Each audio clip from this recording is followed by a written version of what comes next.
Hello and welcome to my incredibly vague and most likely quite spoiler-free review of Star Trek Into Darkness. Now, I am talking quite quietly. That's because there's people downstairs and I don't want them to think I've gone mental and I'm just talking to myself. So, first off, I saw this film in 3D at the IMAX, and as cool as the IMAX is, I don't recommend the 3D. It's just completely pointless. In the first scene and the last scene, things fly at your face. And on the DVD, when people get it, that's just going to look stupid. There's just things flying at the camera, and they're going to remember it came out in 3D. That's why that's happening, and it's really quite annoying. But at least in the middle, they're focused on the film, rather than just making it a cinema experience. So now that's out of the way, I've got my other tiny problem. In the future, why does everything have to float? There's a scene right at the beginning, well after the very first scene, where they're in a hospital and someone's pushing along a bed that's floating. In England, I'm assuming we still have the NHS, they're not going to splash out on expensive floating beds when I'm assuming wheels still exist. So now those 2 points are out of the way, the 3D and the floating things, I'm going to get to my 3 sections. I've got acting, plot, and general enjoyment, and I've got notes here. Acting, there's only 2 major additions to the cast. There's Benedict Cumberbatch and there's Alice Eve. One of them is really good in this film. The other one is just an annoying British girl with blonde hair. It's not me, but it may as well be me because I can't act either. But Benedict Cumberbatch is very good in this as, spoiler, Khan.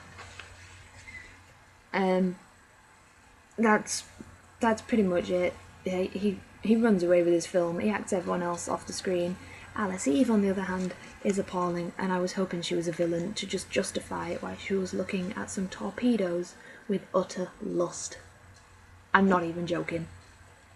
Like, seriously, I'd look at a guy I liked the same way she was looking at those. It was like she was just amazed to be on a cinema screen, and I was wishing she'd just get off it. Everyone else was pretty much the same as they were in the 2009 version, so there's nothing really to say about it. So, plot.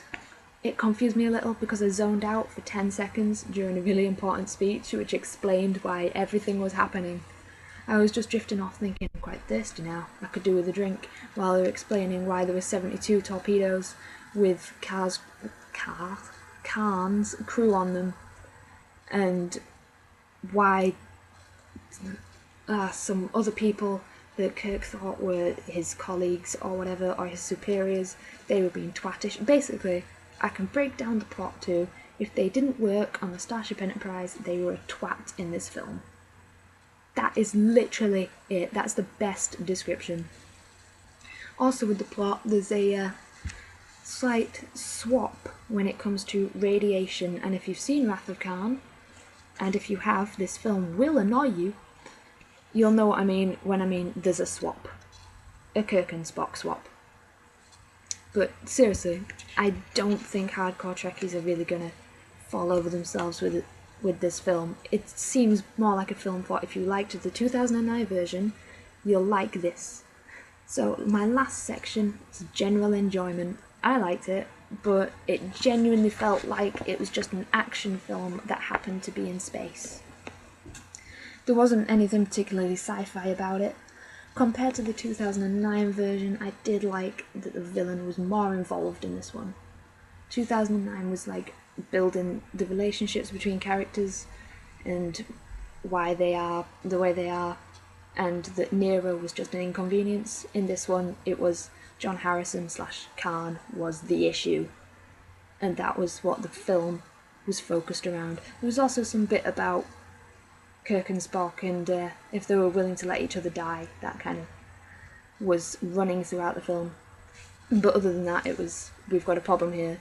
Is he good? Is he against us? Whatever. It didn't get in the way. I actually quite like that bit. But if you don't like just action films, you probably won't like this one. If you're a massive Star Trek fan of the original, you probably won't like this one. If you like the 2009 one, watch this one.